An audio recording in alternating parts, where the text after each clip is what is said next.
What is up everyone, and welcome to some more F1 22. Last time we had the Dutch Grand Prix, and if you haven't been keeping up with what we've been doing, we have 3 mechanical DNFs in a row. And here's the announcement that Valtteri Bottas will be retiring from Formula 1 at the end of the 2022 season, at least in the game. Probably not in real life, because I believe he has a multi-year deal at Alfa Romeo. But yeah, he's decided to call it quits, and who knows who could take that second seat at Alfa Romeo. Maybe this will trigger a shuffle, or maybe it will get filled by someone from Formula 2, or even Christian Lundgaard, who obviously was racing for us at the first half of the season, because I don't think we're likely to get him back. But that is all that information. Chris is seemingly returned. He is no longer Northern. He is once again French. So I don't know what happened there with the game's voice lines last video, but yeah, he's here once again.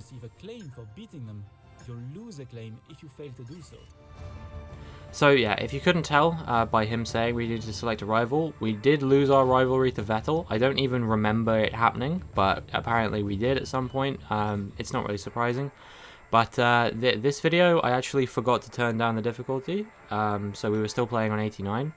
But in time for next video, I've already, like, between recording next video and recording this video, I've already turned down the difficulty to 88. So that will be in effect from the Singapore Grand Prix, which is next video. But yeah, now it's time to get in the Pirelli hot lap. I decided to do an average speed zone because I haven't done one in a while. It was literally just how fast can you take Parabolica, and eventually I did get the gold. 100,000 acclaim. Oh no, $100,000, 1,000 acclaim. Definitely not 100,000 acclaim. That would be nuts. Oh, okay. R.I.P. Chris. And now we're getting into practice. Oh, actually, we're getting into the race weekend before we get into practice. We're looking through a few things.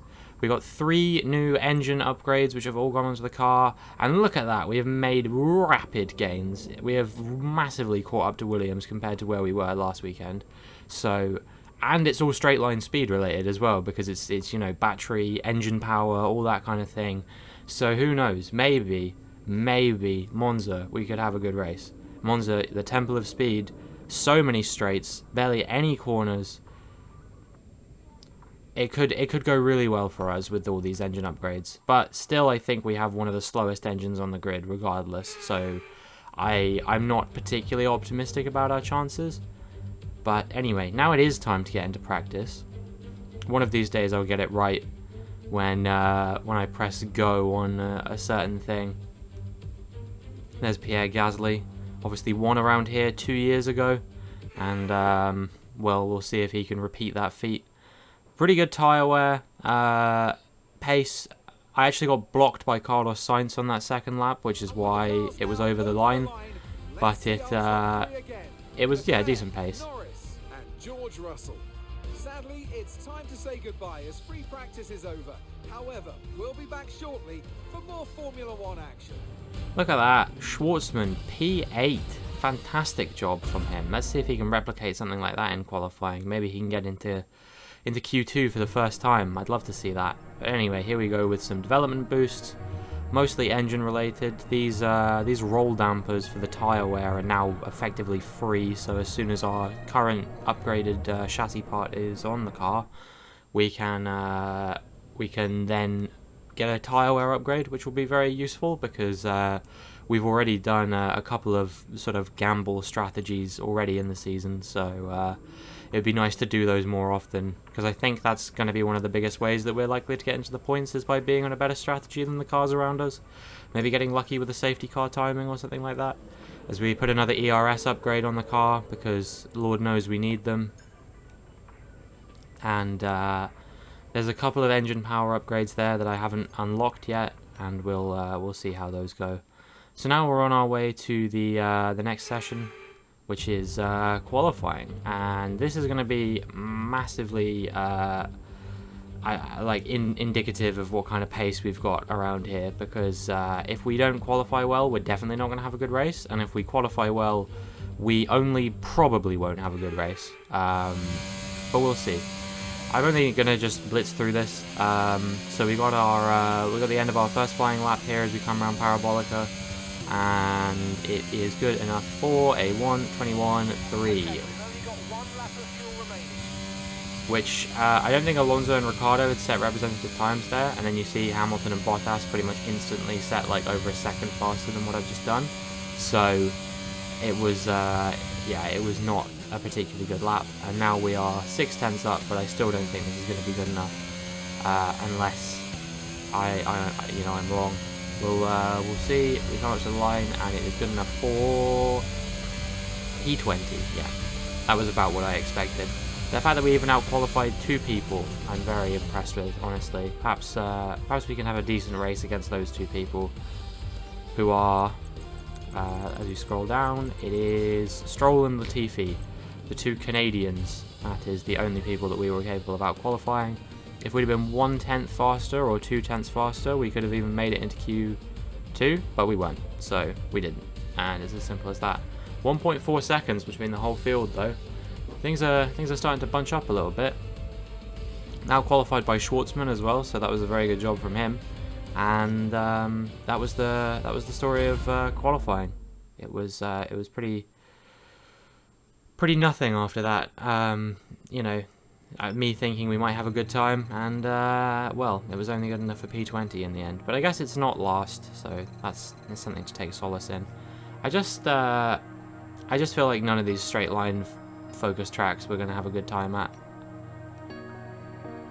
But next up is Singapore, which is obviously a lot of corners, so perhaps that's some potential to have a good race, but I'm not going to count any chickens before they have hatched. And unfortunately, we've picked up some grid penalties and we'll be starting further back than you expect. As for how bad it is, that will depend on what the other drivers get. Yeah, so that's a 5-place grid penalty, which is to do with my my MGUH failing in the last race. Again, I'm on my 5th MGUH now, and now it's time to get into the race. It's time for the Italian Grand Prix once again, here at the beloved and iconic Autodromo Nazionale di Monza. With the lowest downforce and drag of any circuit in the season, expect to see drivers making the most of the slipstream effect here today. With top speeds reaching 215 miles per hour, only a few places can challenge Monza's crown as the fastest track in Formula One. Hard braking zones going into the 3 chicanes make up the majority of the 11 corners on this 3.6 mile circuit. And just in case the slipstream wasn't enough, 2 DRS zones will help encourage some close action. Let's run you through the driver grid order for today's exciting race. Charles Leclerc lines up on pole position, and the smooth operator Carlos Sainz completes the front row. Moving on to the rest of the grid, we have Hamilton, Perez, Max Verstappen. They'll be starting further back after an earlier grid penalty. And Fernando Alonso, Russell, Tsunoda, Vettel and Lando Norris. They've taken a grid penalty. Ricciardo, Mick Schumacher, Lance Stroll and Bottas. Ocon, Robinson. They'll be starting further back after an earlier grid penalty. Alex Albon and Nicholas Latifi. Joe, Gasly, Schwartzman and Kevin Magnussen fills the last spot on the grid. It's almost time for those 5 red lights to go out then. Let's see who can prevail today. Anthony Davidson joins me once again in the commentary box, and it's fantastic to have you with us here, but I'm curious, as a man with experience out on the track, how do you stop those pre-race nerves from becoming overwhelming when you're lining up on the grid? Well, I imagine they'll be starting to feel the adrenaline as they anticipate the rundown into turn 1, a bit like preparing to go into battle. The unknown situation will bring nerves, but that's a good thing. It will keep them focused on the moment and on their surroundings as we build towards the start of the Grand Prix.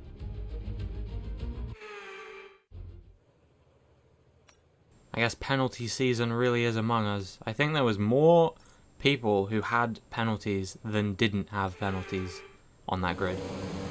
So, yeah, we're actually, despite qualifying 20th, we're starting 16th, even though we also are taking a 5-place grid penalty. Just to give you the idea of what's going on here.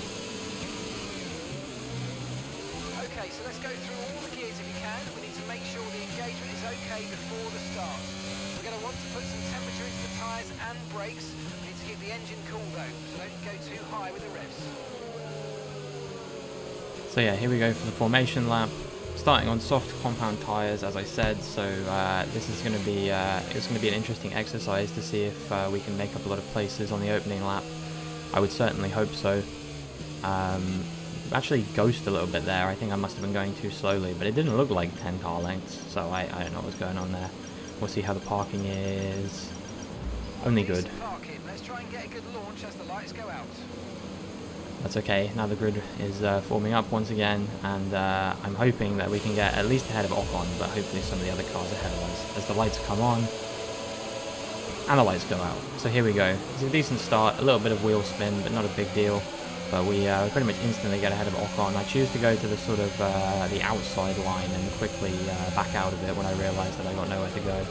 Go for a little bit of a dive bomb up the inside and make a bit of contact with Norris there, but we think we just about get through cleanly, and we're through into P10 off the start of the race. And now here comes Lando Norris. He's going to be attacking me as we come into the second chicane. I'm sure, you know, he'll have the overspeed, and we'd be doing very well to keep him behind in a much faster McLaren. They've had a rapid rate of development this season, I must say, because they're sort of fighting towards the front. I think they might be 4th in the constructors, which, given that they started what 8th in the performance charts, that's a pretty quick turnaround to improve up the order. But that's the power of being on increased resource point rate and things like that. We just about managed to keep Norris behind for now, but I'm sure he's going to have a go at us into the Ascari chicane. We actually just, with the battery and everything, just about managed to keep him behind.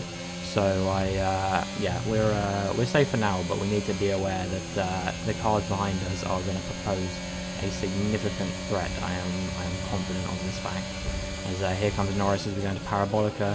Can we keep him behind? He's going to have a lot of grip around that outside line, and I'm going to have to sacrifice my run a little bit. So if he's got the straight line speed here, which he just seems like he doesn't, so I think we're just about going to keep him behind. But now we're being attacked by both Norris and Bottas into the first chicane, and somehow we all keep it clean, and somehow I stay ahead despite being in the middle. So that was quite a squeaky situation to find myself in. But now Norris is going to attack me in the same place he did last lap, and this time he brakes a lot later, and there's no way to switch back on him or anything like that. So now we're down into P11, and here comes Bottas up the inside, and we actually bang wheels a bit there, and I've been pushed off the track. I didn't really have anywhere to go, you know. And now we're under pressure from Schumacher and Gasly behind, so Bottas has really fucked me there. I can't lie. Like that was really a really aggressive move from the Alfa Romeo driver, who is retiring at the end of the season.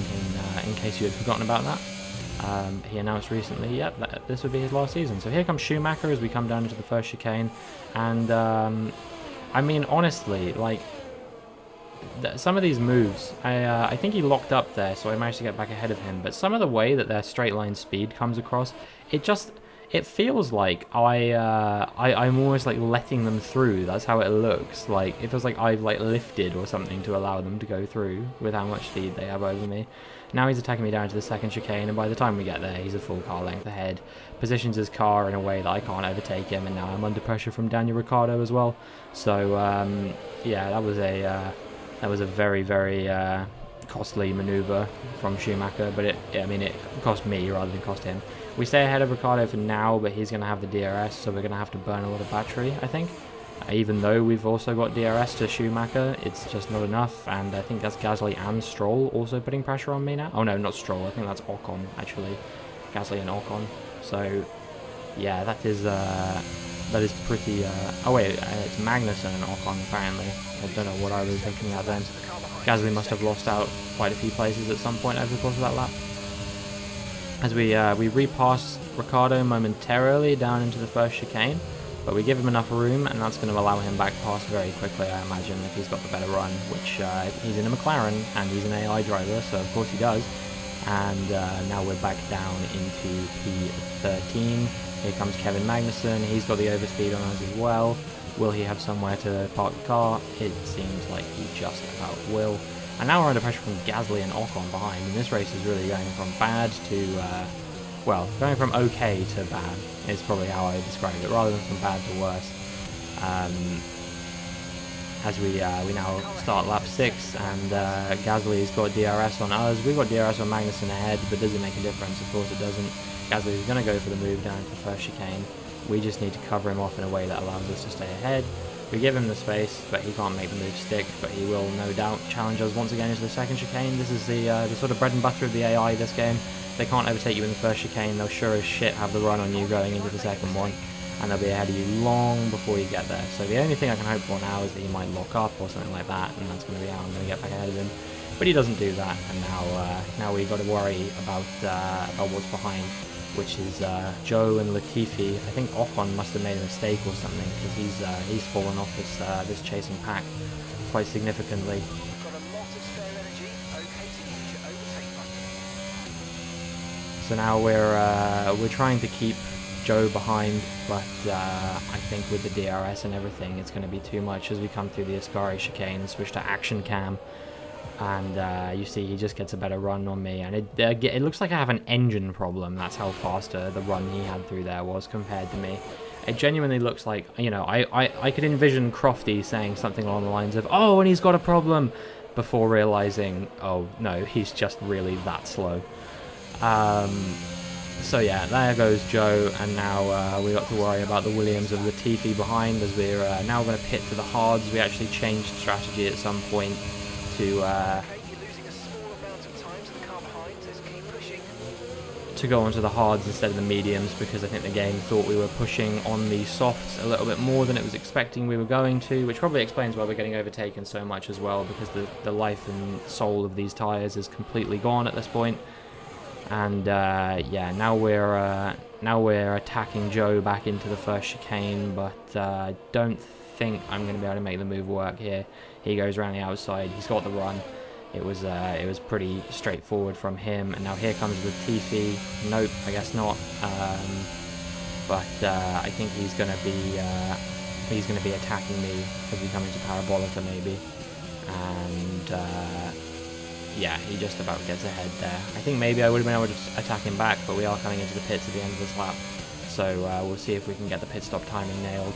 But so far, this has been a pretty piss poor race, all things considered. I started 16th, went forward to 10th, and now I was back in 17th when I came into the pits. So yeah, not a great situation to find myself in. See how the pit stop is. Okay, there seems to have been a problem attaching the right front wheel. We need to try and put that behind us though and finish the race strong. Can I roll my eyes any harder at the concept of a pit stop error in one of these races? I'm actually curious as to how many we've had this season in races where I've actually had pit stops. I feel like we've had maybe 8 or 9 in the 11 races that I've actually finished. This is Lando Norris, and you saw some smoke coming out the back of his engine, so that's his race done and dusted. That will promote us up a place, but that's not really how you want to be winning places on track. You'd rather do it by overtaking rather than by someone having a severe problem that means their race has to come to an end. And yeah, now here we are on our sort of 5-lap-old hards at this point, and George Russell is closing us down. I guess he must have had some issues throughout the course of the race, because him being down in 21st is very uncharacteristic. See the cars in front are beginning to come into the pits, so we'll see how we come out in relation to them. With the pit stop errors and everything, I wouldn't be surprised if we come out completely behind them. I'm surprised we also didn't get called in for a front wing change, because I think we have minor front wing damage. I'm not sure where we picked it up, but I seem to remember seeing that. So yeah, that might explain some of our lack of pace through the corners compared to the AI as well. Now here we are coming out on lap 14. Schwartzman's just pitted, and there's going to be a bit of a scrap here to see who's going to get the position. I'm pretty sure I saw a front wing flying there. Maybe that was in the battle between Latifi and Russell. If Russell's got to pit again, this is going to be one of the most miserable races of his season. for someone who at one point was looking like a championship contender. On track, but officials aren't looking to push the safety car line now. Just be careful. Our gap to the car in front is 3.2 seconds. I'm guessing that's to do with the debris that Russell let off. But yeah, now Schwartzman's got his tyres up to temperature. He's challenging us back. And really, what it would be a reasonable thing to do here would be to let him go, so he can try and then hold up Stroll and Albon behind for as long as I possibly can, because I shouldn't be battling with my teammate. All it's going to do is compromise both of our races. But there goes Schwartzman. He goes through just about. So now we're down into P19 and we're under pressure from the likes of Stroll and also Albon behind. So yeah, we're going to have to worry about them as we come down the main straight. And we've got the overspeed on Schwartzman with the battery and the DRS. Will it be enough to overtake him? I think he's going to come back at us. He does. We hang it around the outside, and who's going to be ahead? It's going to be me. We kind of cut across him a little bit there, but there wasn't really much I could do. He needed to give me the space just as much as I needed to give it to him. It was my corner more than it was his, but yeah, we'll not worry about that. Here comes Stroll, and he actually goes a bit deep into the corner, which allows me to get back ahead of him. So yeah, a bit of a botched overtake from the Canadian there, but I'm sure he will probably make the move work at some point within the next 12 laps, because that's just how it goes usually. And now lap 16, and we're going to have a real fight on our hands if we want to keep these three cars behind for much longer. I'm sure you can imagine, you know, they'll all have the overspeed on me just about anywhere we go. I'm running like 1.4 wings here as well, so I'm not even running like higher downforce or anything like that. I was tempted to go 0-0, but I wanted to be able to take these corners at least somewhat. But somehow the AI, all it has meant is that the AI are better at overtaking me through the corners and also overtaking me on the straights. So now they're just faster than me everywhere, whereas usually when I run higher downforce setups, at least I'm faster through the corners. And I know what you'll probably say, well, at least you're not as slow as you might be through the straights. But you know, we just had like 3 engine upgrades put on this car in time for one of the biggest power tracks of the season, and you're seriously telling me that we're still this slow compared to the AI in a straight line. Schwartzman's now down in P20 as Stroll once again attacks me as we run down towards Parabolica, and we'll see whether we can challenge him at any point. Perhaps we can get him with the DRS and the battery as we come down the main straight. But we've also got to worry about Albon behind, who's going to be very rapid because he'll have DRS and battery power as well. So it's like I'm going to be overtaking Stroll, but then is Albon also going to overtake Stroll and maybe also me? Let's have a look as we come down into the first chicane. I think that was Albon attacking us there, but Albon did get ahead of Stroll just about. So now we are into P17 once again, but we're under pressure from Alex Albon, who is we actually touch wheels there. He's got the overspeed on me as we come down the run to the second chicane, and I think he's just about going to stay ahead here. Yeah, he blocks us beautifully, and that allows Schwartzman through on us as well. So that was a really dick move from Alex Albon, who's now going to be far up the road from Schwartzman as well, and I'm sure that he's going to be sailing off into the distance in P17. Here comes Lance Stroll once again. We'll see if we can keep him behind, or maybe he'll overtake us this time. It remains to be seen. But hopefully we'll be able to attack him back as we come down into this Scari chicane. That was a very opportunistic move from me. Barely any space there to make that move work, but I do make it work, and that's what makes me different. Now Stroll's going to probably attack us back as we come down to Parabolica. You can see he's just closing me down. Will he be close enough to make a lunge? He's going to go for it, and we're going to go too wide through Parabolica once again, just about, but we still managed to stay ahead. But I can only assume that with him having the battery and me not having DRS this time, this will finally be Stroll's moment. But now Schwartzman is 3 seconds up the road, so that's one Aston Martin he's going to be finishing ahead of, hopefully, as Stroll attacks me down into the first chicane. And yeah, he's already ahead as we get through the chicane, so I'm going to have to let him go and try and focus on driving as quickly as I can to keep Russell behind. But Russell, I think, being on softs, is probably going to have to pit again, so I'm not too concerned about him. And yeah, that's pretty much how this race is going to wrap up for me, I imagine. Here we go, lap 21, and we're focusing on, that is Carlos Sainz, and I believe there is a problem for someone. Yep, it's for Carlos Sainz. he's slowing down. He's got smoke pouring out the back of his car, and he's pulled over.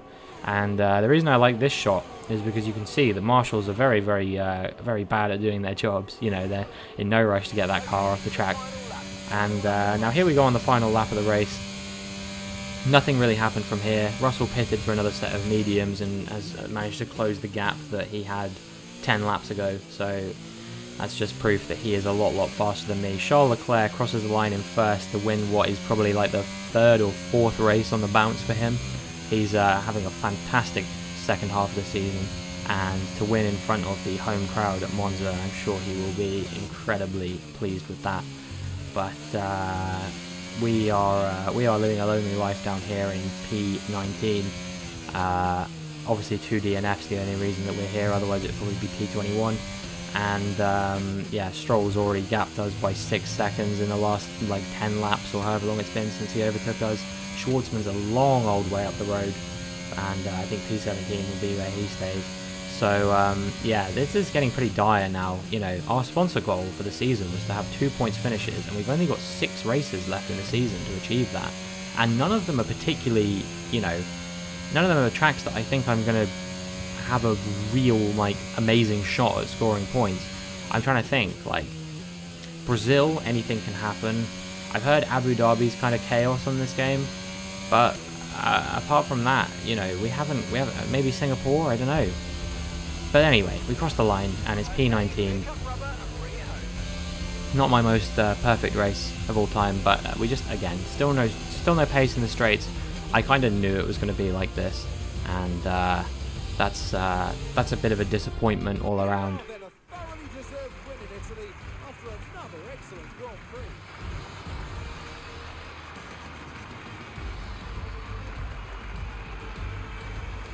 And talk to me. What do you think it was that sealed the win for them?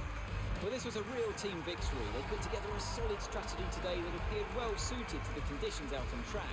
The driver did everything that was expected of them in the moment to really execute the team's plan to perfection. A shining example of how F1 really is a team sport.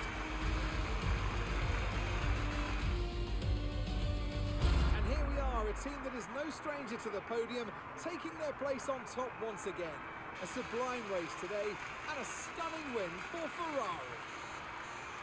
So whoop, there it is. That's Leclerc taking P1 on the notorious Monza podium, and then we've got Hamilton P2, Perez P3. And to be honest, I'm much more interested in the fortunes of these guys than I am in my own fortunes at this point. I think Leclerc could wrap up the championship in the next couple of races if he continues on this winning streak that he's been on lately. I genuinely don't remember, but I think it is like 3, 4, maybe even 5 races in a row that he's won. So yeah, that's a good result for him, and he's going to be hard to catch now. After this round of the World Championship, here's how things look in the drivers' table. Charles Leclerc, currently leading the championship standings, extends his lead even further with this result. Now, let's discuss out. Who would you say is a contender for driver of the day? Well, you put me in a bit of a tight spot today, but I think I'll go for Pierre Gasly. He kept a cool head under pressure and made the most of some difficult circumstances. Let's move on to the constructors. Ferrari continue to extend the gap at the top of the table. Meanwhile, good work from Aston Martin this weekend, who pushed themselves further up the order. After an event like that, who knows what the sport has in store for us next time out? Be sure to join us once again as we continue to bring you all the excitement of Formula One. Yep, so Sebastian Vettel with a P6 there, and that has probably screwed any chance we have of getting anything other than last in the Constructors' Championship, minus a miraculous end to the season that I can't envision is going to happen. I think most likely we will be in a position where we're going to maybe get in the fringes of the points at some point in one of these races. I can only dream that will happen, but what is more likely is that we'll finish the season pointless and at the bottom of the table, with Williams' 6 points and Aston Martin's 8 points. That's basically confirmed them finishing ahead of us, which is frustrating, but it means we're probably not going to meet the sponsor goal as well, which is like a bonus 5 mil or something like that we're losing out on. I can only hope that next season goes slightly better, but if we finish 11th in the Constructors with no sponsor bonus, we're going to get like absolutely nothing from that. And that's going to make development next season just as hard as it's been this season, you know, with regards to upgrading facilities and things like that. We're just not going to be able to upgrade many of them very quickly, and we're going to get left in the mud by our closest competitors. Couple that with the fact that we haven't had any news of a regulation change yet, that doesn't bode well. I don't know what the best department for a regulation change would be for our own personal fortunes. I think most likely it would be either engine or chassis. Durability, who cares? And aero, we've put a lot of effort into, so I'd really like it if that one didn't. Ideally, I guess chassis would probably be best, because that's the one we've put the least resources into, and we could probably adapt all of that quite quickly. And yeah, it would bring us back in the mix from a chassis perspective. But yeah, I mean, sometimes they can do some really wild ones, like 3 departments in the same season or something like that. But that usually comes sort of like season 4, season 5, where they have a major technical overhaul. So we'll see what happens there, and we can only hope for the best, really. I think if it does get announced, it'll probably be next race or maybe the race weekend afterwards. They usually give you about 5 race weekends to deal with it, but that's going to be one of the only things we can hope for to bring us back in the fight. But even with, you know, the AI have increased resource point generation, so even then, they're going to be better equipped to adapt to regulation changes compared to us. So, you know, we're fighting an uphill battle here, and really what we need is we need a solid result sooner rather than later. We need a string of them. I need to really start outperforming the car. So, yeah, that's going to be a challenge that we're going to have to address, and hopefully as the difficulty continues to drop, that will materialize. But yeah, we'll see how things go. I can only hope that Singapore goes slightly better than this race has been. And yeah, that's pretty much everything I got to say about that one. I hope you enjoyed. If you did, please make sure you like and subscribe and check out all the links in my description. And hopefully I will see you in the next one.